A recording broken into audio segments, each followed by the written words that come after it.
아이들이 미쳐간 강도가 높아지잖아요. 그 리듬감이나 이런 것들이 너무 이렇게 기억에 남아가지고 늘상 이 영화는 다른 것보다 그 리듬이 있는 영화다라고 늘상 이렇게 기억을 하고 있었습니다. 오늘 다시 또 이렇게 보니까 물론 지난해 개봉했을 때도 또 이렇게 보긴 했었지만은 중간에 도쿄에서 리에가 만나는 그 이상한 기이한 그 미란성 쌍둥이처럼 나오는 그런 사람들의 모습은 과거 이제 테라야마 퓨지라고 하는 그 일본 감독이죠. 그 조마이 신지 감독이 이제 그 테라야마 퓨지 감독의 연출부에서 이렇게 작업을 했던 걸로 알고 있는데 그런 테라야마 퓨지 감독이 가지고 있는 어떤 기이함들 그리고 변형된 어떤 인간들의 모습들을 이렇게 좀 차용하지 않았나라는 그런 생각이 듭니다. 개인적으로도 좀 묻고 싶고 뭐 이런 게 있지만은 조금 있다가 이제 마이크를 김성욱 프로그래머에게 주고 간단하게 이렇게 진행을 할 테니까요. 뭐 이렇게 질문하시거나 뭐 이렇게 하실 분들은 손을 들어주시면 저희 스텝이 마이크를 이렇게 전달해 하겠습니다. 마이크가 이게 성능이 좋지 않아서 저희가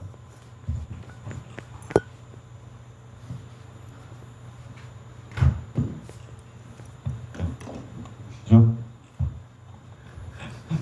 목소리가 원래 작으신 분이라서 이쪽 속속들이 원래 이렇게 조용한 거 좋아합니다.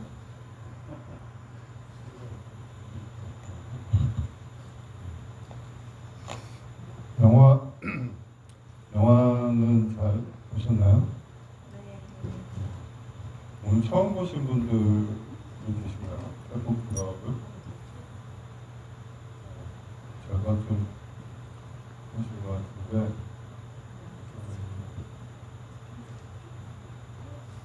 영화 상영 전에 잠깐 얘기 드렸던 거 좀 이어서 몇 가지 얘기 드리고 혹시 보시면서 어떤 생각들이 있으시면 이야기 조금 나누는 방식으로 해서 말씀을 드리도록 하겠습니다. 사실 상영 전에 잠깐 말씀드린 거는 소가신지 영화에서의 여름 계절적으로 여름이라는 것과 아이와 관련된 얘기를 드렸는데 오늘 보신 영화는 거의 여름의 끝에서 가을로 넘어가는 시기. 정확하게 하면 이제 방학의 시즌은 아니고 목요일부터 해서 월요일까지 등교에 이르는 그 시기 동안에 태풍이 부는 시기를 계절적으로 배경으로 하고 있습니다. 소만신지라는 감독 자체에 대해서 조금 잘 모르시는 분들도 있을 것 같기도 한데 소만신지 감독은 1980년부터 시작해서 2001년도에 이제 세상을 떠났는데 대략 한 20년 정도 영화를 만들었습니다. 80년대와 90년대가 주로 영화를 만든 시기이고요. 우리가 아마 80년대, 90년대 일본 영화계에서 한국에서 일본 영화를 만든 감독 가운데 가장 많이 한국에 알려져 있는 감독이 기타노 타케시라는 감독이요. 공교롭게 1993년도에 칸 영화제 기타노 타케시 감독의 소나티네라는 영화랑 다음에 상영하는 이사 라고 하는 두 편의 영화가 동시에 칸 영화제에서 소개가 됐는데 알다시피 영화를 조금 보신 분들이라면 기타노 타케시 감독의 소나티네는 한국에서 개봉을 했었죠. 그리고 그걸 포함해서 한국에서는 80년대, 90년대 중후반까지는 일본 영화가 개봉을 못했는데 예외적으로 영화제에서 수상했던 작품들은 상영을 할 수가 있었어요. 첫 번째로 그래서 기타노 타케시 감독의 영화가 상영된 게 하나비라고 하는 작품이었고 나중에 이 소나티네라는 영화도 마찬가지로 공개가 됐습니다. 이야기를 드리는 이유는 만약에 93년도에 칸 영화제에서 소나티네가 아니라 소만신지 감독의 이사라고 하는 영화가 더 비평가들의 주목을 받았다면 이렇게 뒤늦게 소만신지 영화가 소개되는 것보다는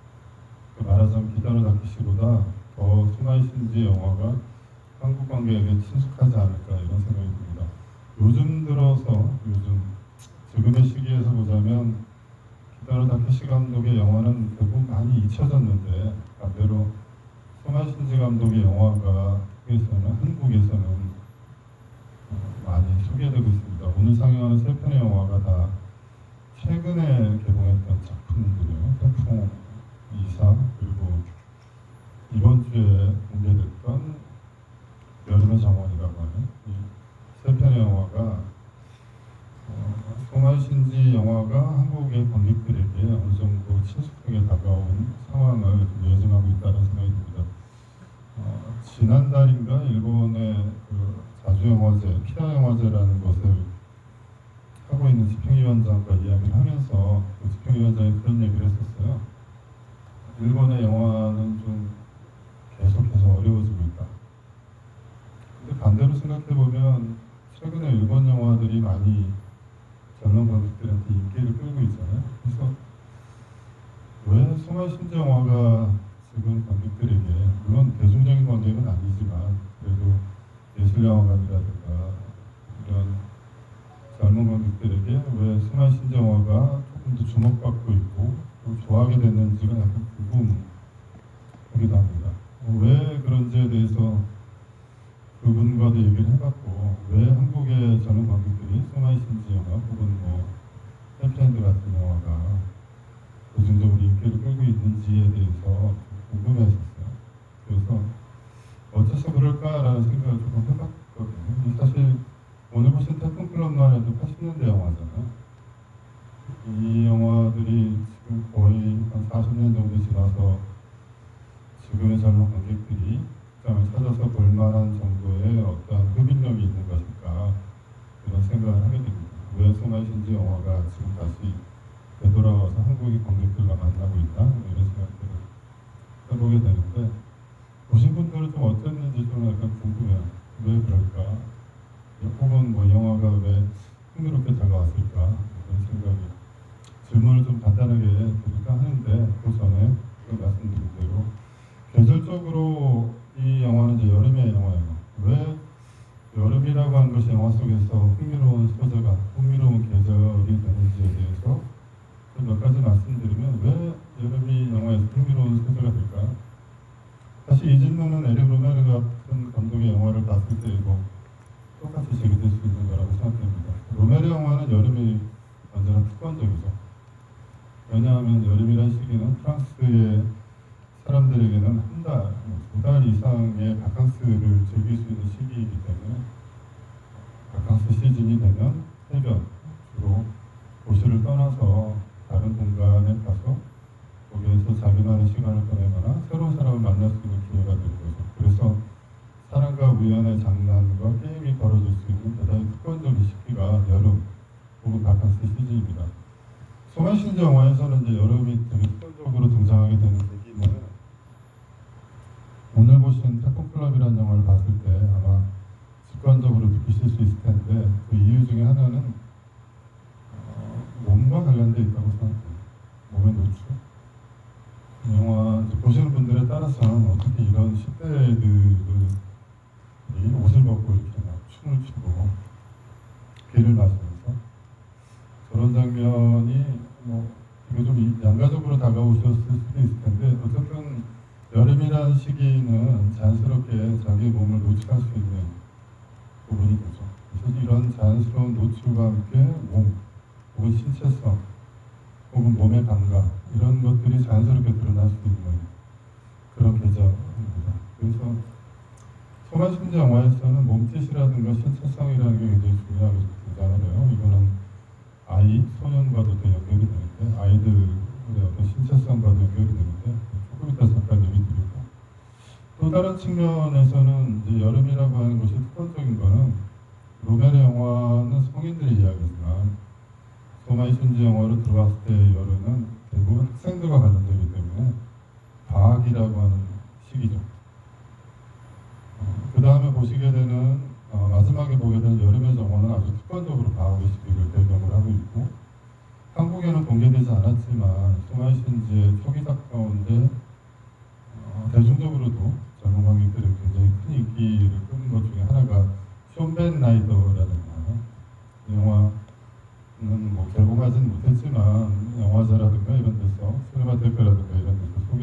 하는데 그 영화도 방학을 배경으로 하고 있어요.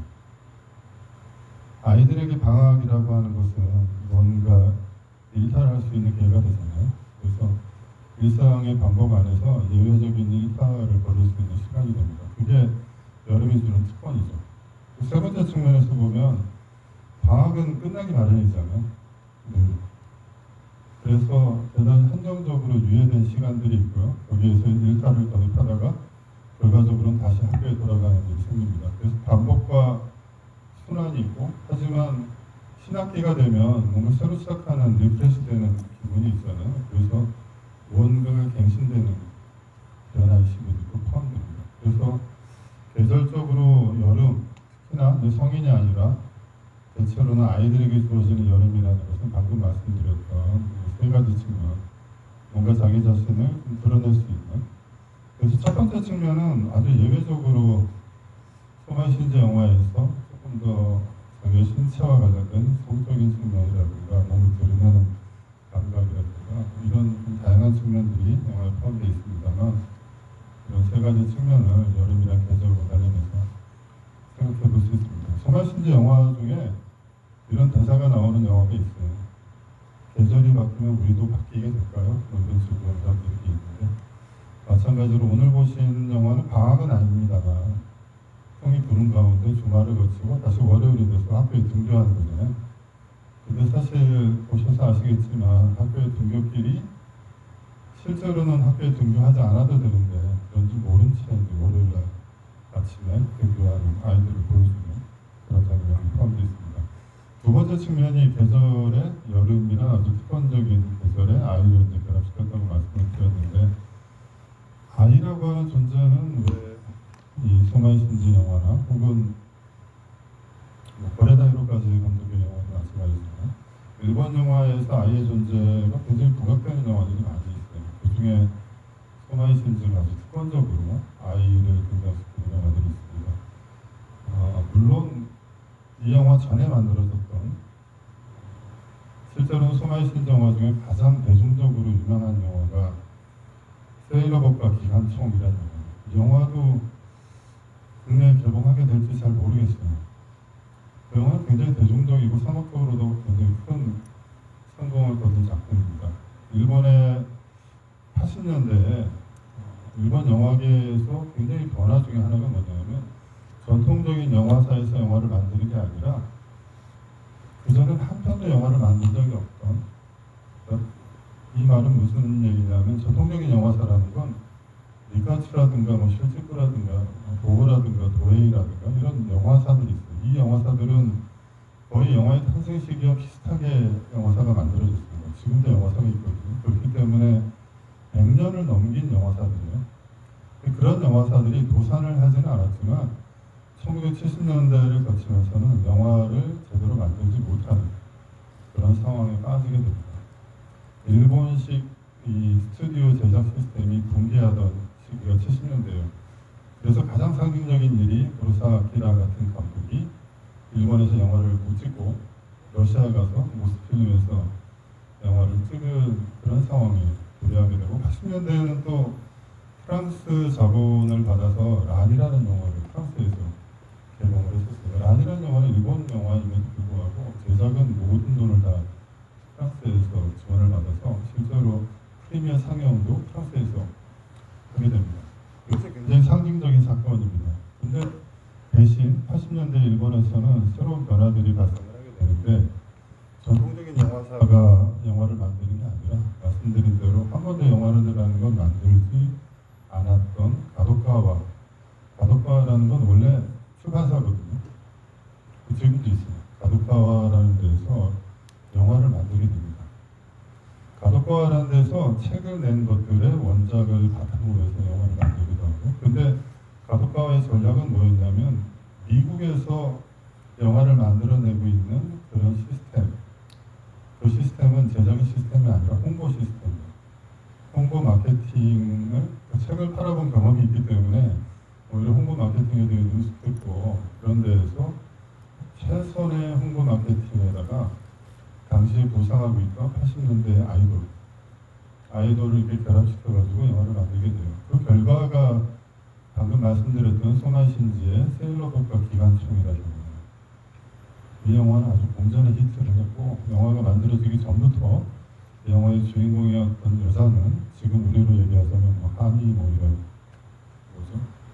블랙핑크가 아니라 요즘 잘 안 나와서 갑자기 좀 생각이 나서 나는 그런 아이돌, 10대 아이돌처럼 굉장히 인기를 끌었던 사람입니다. 그래서 영화가 만들어지기 전부터 이미 유명했고 그런 유명 아이돌을 영화의 주인공으로 출연시켜서 영화를 만들었어요. 그런 것으로 성공을 거뒀고 사실 그런 영화는 소마의 신지는 그 영화가 처음이자 마지막이었습니다. 대신 가덕과라는 영화사에서는 그런 아이돌들을 데리고 계속 이제 영화를 양산하게 되는데요. 거기에도 마찬가지로 아이라고 하는 존재가 영화 속에서 굉장히 중요하게 부각이 되죠. 소마의 신지 영화에서 아이는 오늘 보신 이 태풍클럽 같은 경우도 다 아이들을 다루잖아요. 근데 왜 영화 속에 아이라는 존재가 중요할까요? 사실 이런 태풍클럽을 아이가 보는 경우는 드물죠.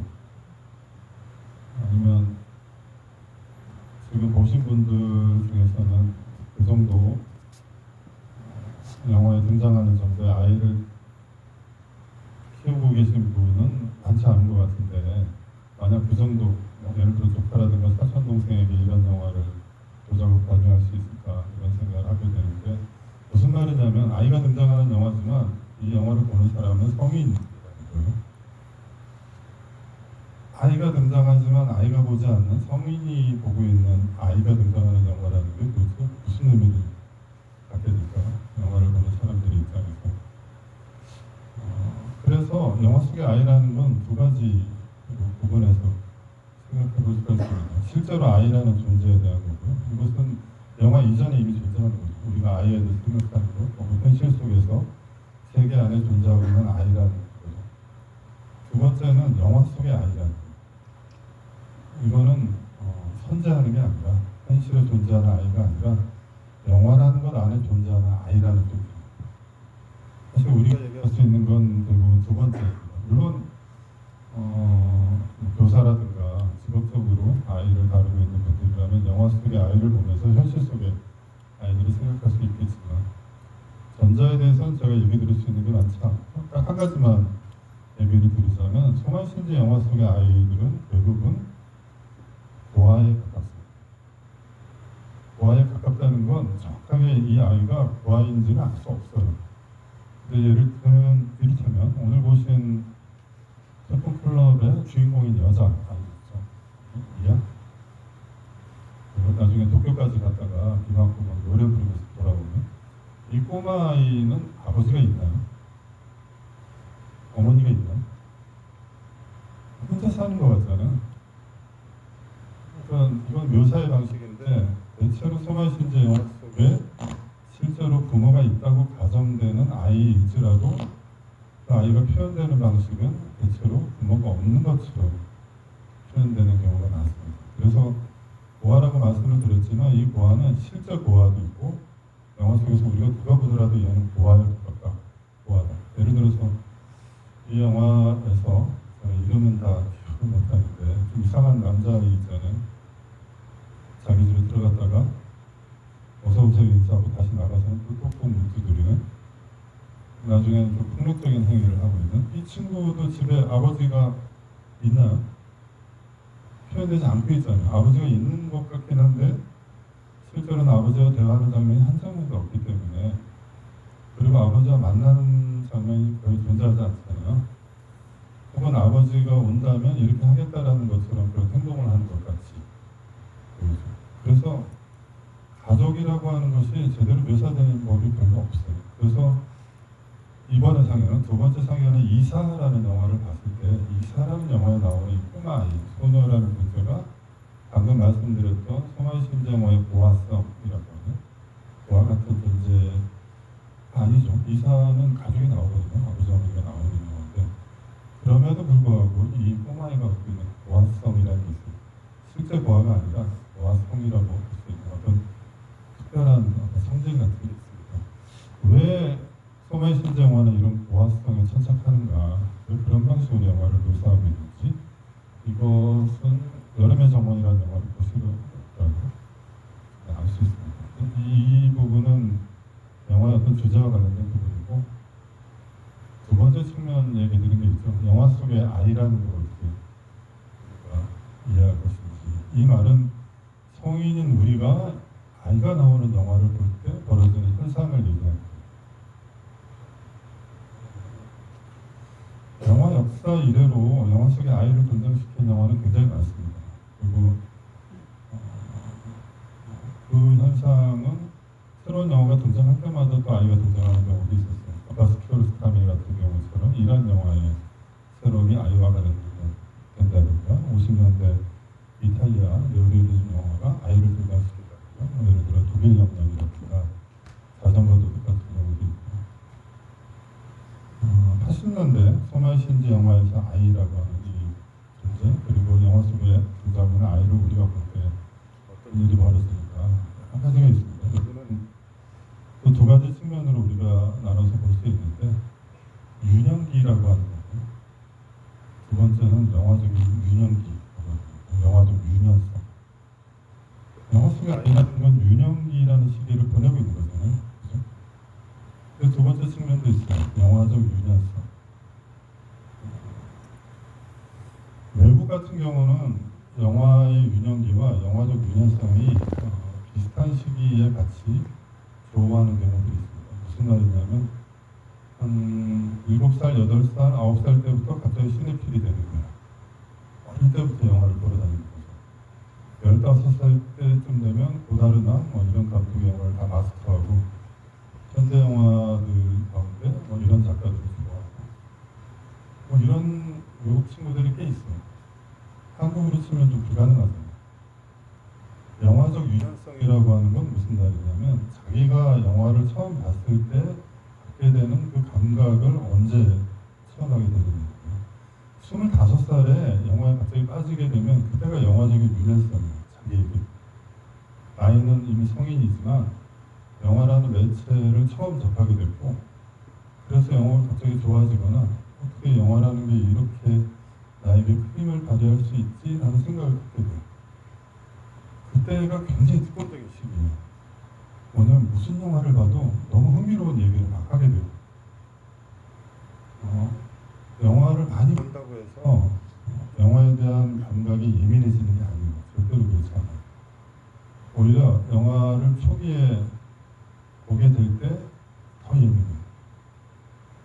왜냐하면 새로운 거, 신기한 걸 보게 되는 거잖아요. 그리고 그것이 자기에게 다가오는 그 무언가의 예민한 감각을 느끼게 되기 때문에, 그때 글을 쓰시면 정말 되게 탁월한 글을 쓸 수가 있습니다. 누구나 특권적으로 자기의 영화적 유년기를 가질 수 있습니다. 이거는 10살, 12살 때가 아니라 30살 때도 가능하고, 40살 때도 가능하고, 50살에도 가능해요. 똑같은 논리로 미술도 마찬가지고 소설도 저는 마찬가지인 것 같아요. 각각의 예술을 접했을 때 자기가 예민한 감각을 갖게 되는 초기의 시기를 다 유년기라고 부르는 거죠. 예술의 유년기 혹은 영화의 유년기라고 하죠. 우리가 영화 속에서 아이들을 볼 때 우리는 아이들을 보지만 동시에 자기의 영화적 유년성을 되돌아보는 이 두 가지 현상이 발생하게 돼요. 이 영화적 유년성 안에는 또 갈라치면 한 두 가지 정도가 또 존재합니다. 하나는 방금 말씀드렸던 예술의 아주 예민한 감각을 느끼는 그 유연성이라는 측면이 있고요. 또 다른 하나는 마치 이런 거예요. 영화 속에서 아이를 보고 있으면 두 가지가 생각이 나요. 첫 번째는 옛날 친구, 두 번째는 자기 어린 시절. 그렇지 않나요?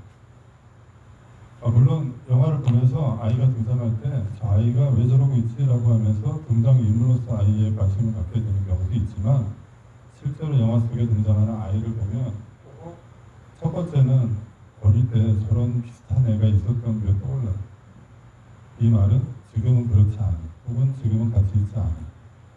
물리적으로도 불가능하죠. 시간적으로도 불가능하죠. 두 번째는 그 가운데 자기의 유년기, 나 안에 존재하는 어떤 타사성에 대한 감각을 갖게 된다는 의미입니다. 소마신지 영화에서 아이가 특별적으로 존재한다는 건 등장인물이라든가 소재적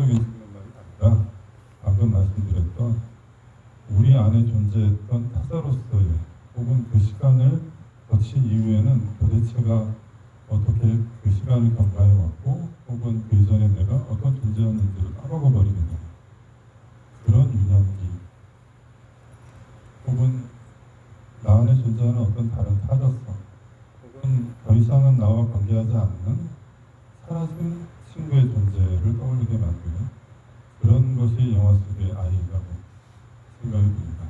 오늘 태풍클럽을 보시면서 이 영화 속에 등장하는 아이들을 볼 때 도대체가 이해가 안 되잖아요.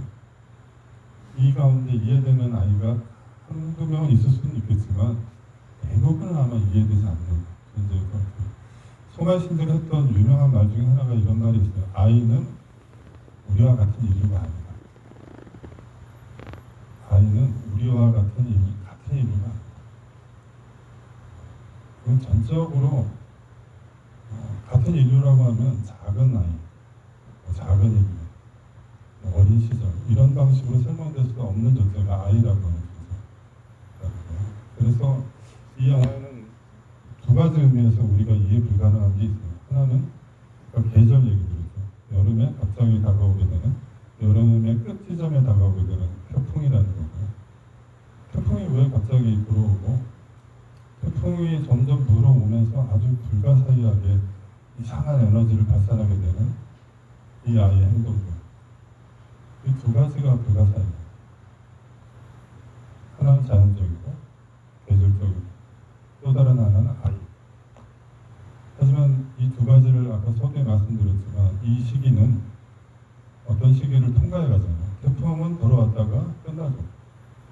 사라지고 내년에 다시 돌아오겠지만 아이들의 여름방학, 아이들의 주말도 끝나면 다시 월요일이 되고 다시 아이들은 학교에 들어오게 돼요.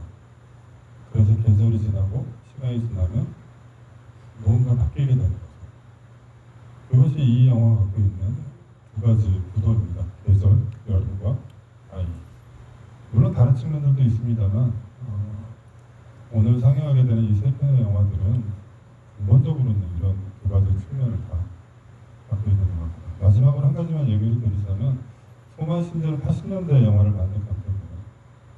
자기가 영화를 만들 때 이미 일본의 황금기가 끝났다라는 걸 자각을 했어요. 일본의 영화의 황금기는 1차적으로는 20년대, 30년대였고요. 2차적으로는 60년대, 50년대, 60년대. 자기가 영화를 만든 시기는 이제 더 이상 영화를 만드는 것 자체가 손쉽지 않았다. 그리고 일본의 스튜디오 시스템, 아까 말씀드렸죠. 전통적인 영화 제작 방식이 사라지고 새로운 시스템이 들어오던 딱 그 시기에 영화를 만들게 됩니다. 말하자면 자기 자신이 영화 속의 고아 같은 존재가 되면서 어떻게든 영화를 갱신해야만 하는 그런 시기에 영화를 만들게 됩니다. 소마이 신지는 글도 되게 잘 쓰신 분이에요. 이분이 썼던 글 중에서 되게 인상적으로 기억하는 게 뭐냐면 80년대 영화는 점점 사람들로부터 사라지기 시작했다. 지금 이 극장에 사실 이 정도면 굉장히 많은 분들이 오신 거고 보도나 뉴스에서도 계속 얘기되는 게 사람들이 더 이상 극장에 가지 않는다고 하잖아요. 극장에 가지 않는다는 말은 사람들 두 가지 의미예요. 사람들이 더 이상 영화를 보지 않는다. 이것도 있지만 두 번째는 영화가 사람들로부터 떠났다는 것. 이 두 번째 측면이 굉장히 중요해요. 저는. 사람들이 영화를 더 이상 보지 않는다보다 두 번째, 영화가 사람들로부터 떠났다. 멀어진다. 사라지고 있다. 물론 극장 한 입장이다 보니까 사람들이 영화를 더 이상 보러 오지 않는다가 아니라 영화가 사람들로부터 떠나버린다라는 이 현상이 좀 더 중요하게 다가오는 것입니다. 소만 신즈가 영화를 80년대 찍으면서 자기가 직면했던 근본적인 문제가 이거였어요. 영화가 나로부터 멀어져 가고 있다. 그렇잖아요. 영화 산업 자체가 위기에 빠졌고 자기가 영화를 좋아하면서 영화를 만들려고 했더니만 로사 아키라나 오지아스트로나 이런 사람들이 영화 만들던 시절이 지나가 버리고 그 사람들처럼 영화를 못 만드는 거죠. 영화가 나로부터 멀어져 간다. 그럼 무슨 행동을 할 수 있을까요?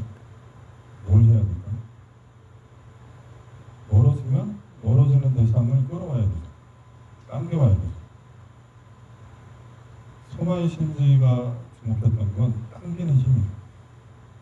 어떻게 저거 멀어져가는 대상을 끌어오는 거죠.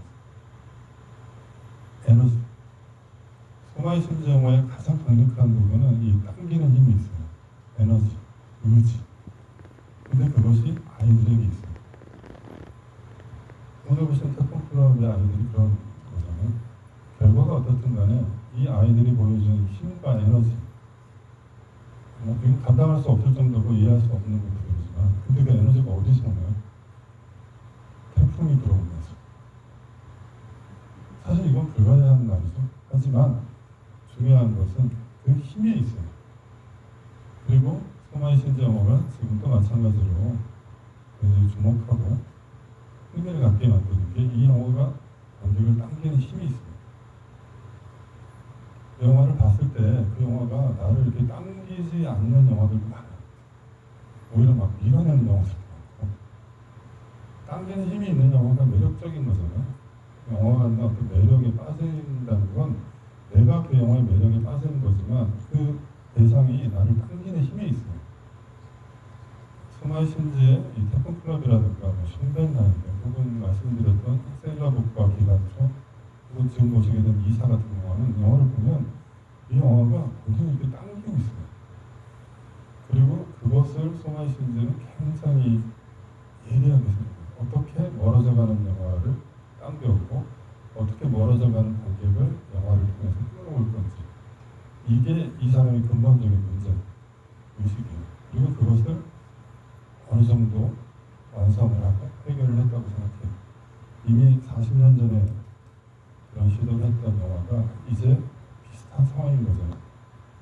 현재 영화가 처해 있는 상황이. 그 가운데 소마이 신지가 당기는 이 힘이 아직까지도 여전히 극장에 앉아있는 관객들을 매료시키고 있다는 점 때문에 저는 소마이 신지 영화가 지금도 여전히 흥미롭지 않나 그렇게 생각합니다.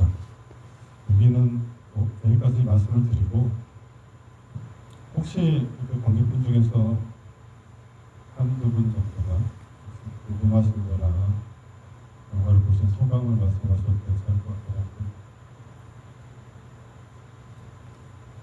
피곤하시죠?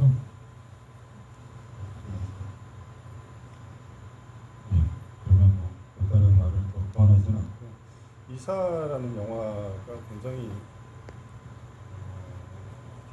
방금 보신 태풍클럽과는 아주 좀 다른 측면에서 굉장히 흥미로운 작품이고 아마 보시면 굉장히 좋아할 영화입니다. 마지막에 상영하는 여름정원이라는 영화는 조금 느릿한 영화이긴 한데요. 그리고 소마이 신지 소마이 신지 영화에는 늘 내재적인 죽음이라는 게 있거든요.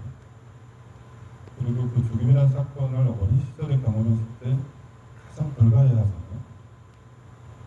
그래서 어떤 점에서 보자면 가장 예리하게 감각하게 만드는 불가해한 죽음이라는 게 등장하는데, 이것을 가장 직면하게 가장 직면에서 보여주는 영화 중에 한 편이 여름정원이라고 하는 작품입니다.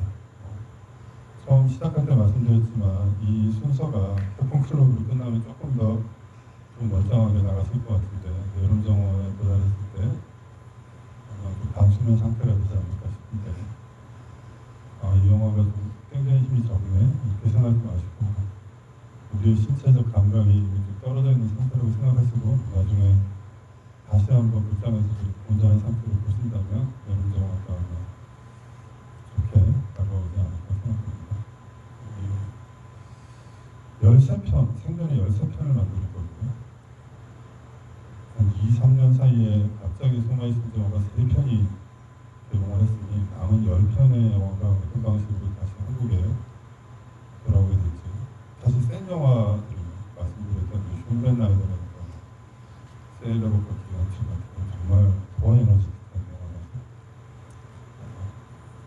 이 영화들을 보시면서 나머지 10편의 영화도 기대하셔도 좋을 것 같습니다. 처음에 말씀드렸던 굉장히 근본 없는 이 심야상영에 오셔서 영화 보시면서 좋은 시간 되셨으면 좋겠고, 내일 모레 그렇게까지 심야상영이 이어지는데 체력이 닿는 날 함께 참여하시면 좋을 것 같습니다. 여기는 여기서 마치겠습니다. 감사합니다.